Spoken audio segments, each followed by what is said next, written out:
Assalamualaikum warahmatullahi wabarakatuh. Selamat pagi anak-anak, kembali lagi dengan saya Dwi Rahayu. Di sini saya akan mengampu mata pelajaran akuntansi perbankan untuk siswa kelas 11 PKM atau perbankan dan keuangan mikro. Langsung saja di sini dalam bab 1 dengan judul akuntansi bank dan akuntansi keuangan membahas beberapa subbab. Yang pertama, akuntansi bank, akuntansi keuangan, akuntansi bank syariah, dan perbedaan akuntansi perbankan dan akuntansi keuangan.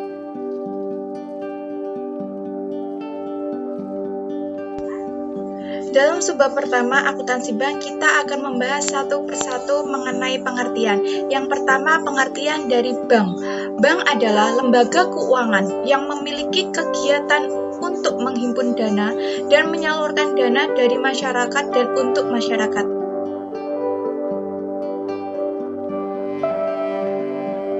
Dasar hukum bank tercantum dalam Undang-Undang Nomor 7 Tahun 1992, lalu diubah oleh Undang-Undang Nomor 10 Tahun 1998 tentang perbankan.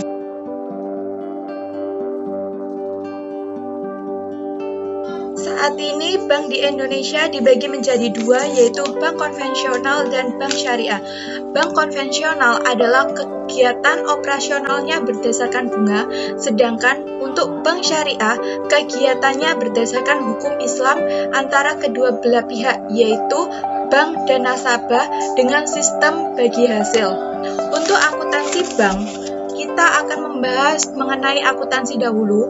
Akuntansi yaitu suatu proses mencatat, mengklarifikasi, menganalisis, dan menafsirkan data keuangan. Sedangkan akuntansi perbankan yaitu suatu proses akuntansi bank yang mencakup pencatatan, klarifikasi, penilaian, dan penafsiran data keuangan bank yang dilaksanakan dengan sistematis dalam memenuhi keperluan pihak yang mempunyai kepentingan secara internal maupun eksternal.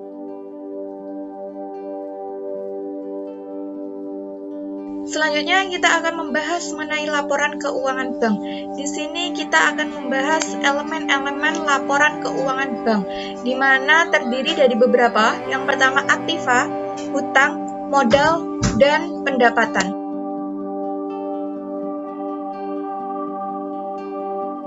Laporan keuangan bank memiliki tujuan, yaitu menyediakan informasi keuangan yang bisa dipertanggungjawabkan tentang keuangan perusahaan dan perolehan usaha perusahaan dalam jangka periode akuntansi tertentu, di mana jenis-jenis laporan keuangan ada beberapa. Yang pertama, neraca, laba rugi, arus kas, perubahan modal, dan catatan atas laporan keuangan.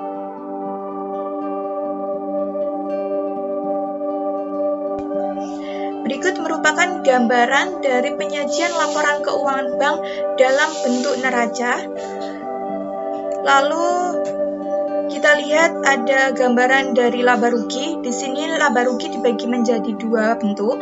Yang pertama bentuk tunggal atau single step, yang kedua bentuk majemuk. Untuk arus kas, gambarannya seperti ini.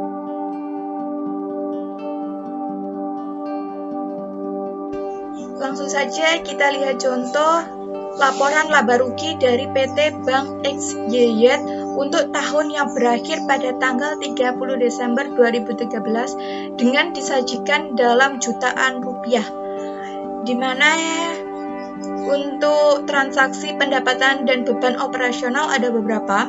Yang pertama, bunga memiliki nominal 786.137 juta rupiah, provisi dan komisi 5.927 juta rupiah, sehingga jumlah pendapatan bunga yaitu 792,64 juta rupiah.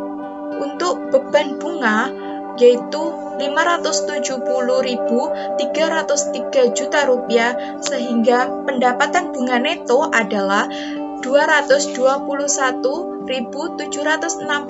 juta rupiah hasil dari jumlah pendapatan bunga dikurangi beban bunga. Untuk selanjutnya, penghasilan operasional lainnya, transaksi pertama keuntungan penjualan efek-efek yaitu 27.104 juta rupiah, dan lain-lain sebesar Rp3.398 juta, sehingga jumlah penghasilan operasional lainnya yaitu Rp30.502 juta.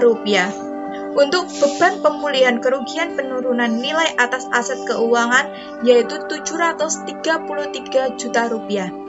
Selanjutnya kita masuk ke beban operasional lainnya, yaitu yang termasuk umum dan administrasi sebesar Rp58.645 juta, ditambah gaji dan tunjangan sebesar Rp89.480 juta, kerugian penjualan efek-efek yaitu sebesar Rp2.883 juta, dan kerugian keuntungan selisih kurs mata uang asing bersih yaitu Rp1.625 juta, sehingga jumlah beban operasional lainnya adalah Rp152.633 juta.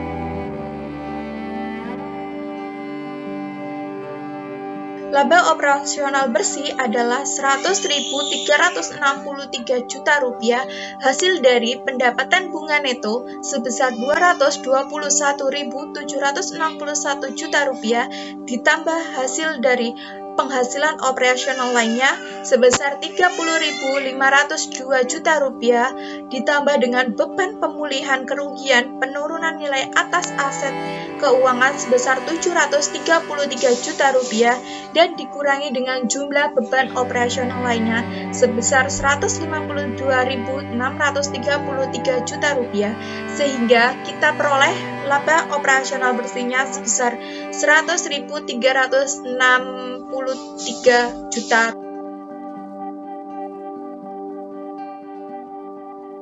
Selanjutnya kita masuk ke penghasilan dan beban non-operasional, di mana penghasilan non-operasionalnya sebesar Rp114 juta, beban non-operasional sebesar Rp1.581 juta, sehingga beban non-operasional bersihnya adalah Rp1.467 juta, hasil penjumlahan dari penghasilan non-operasional dan beban non-operasional.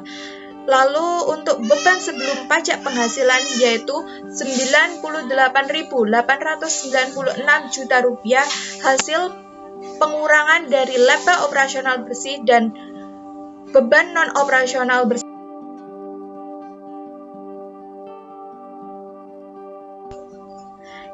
Selanjutnya kita akan masuk ke manfaat beban pajak penghasilan.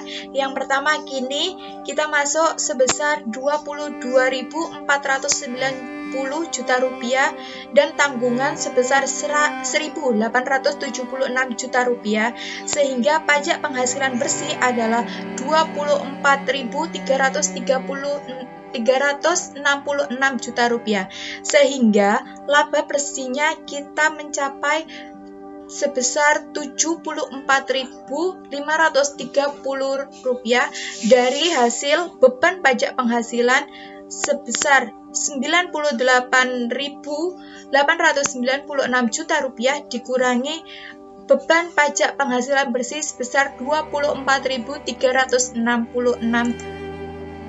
juta, sehingga kita peroleh hasilnya Rp74.530 juta.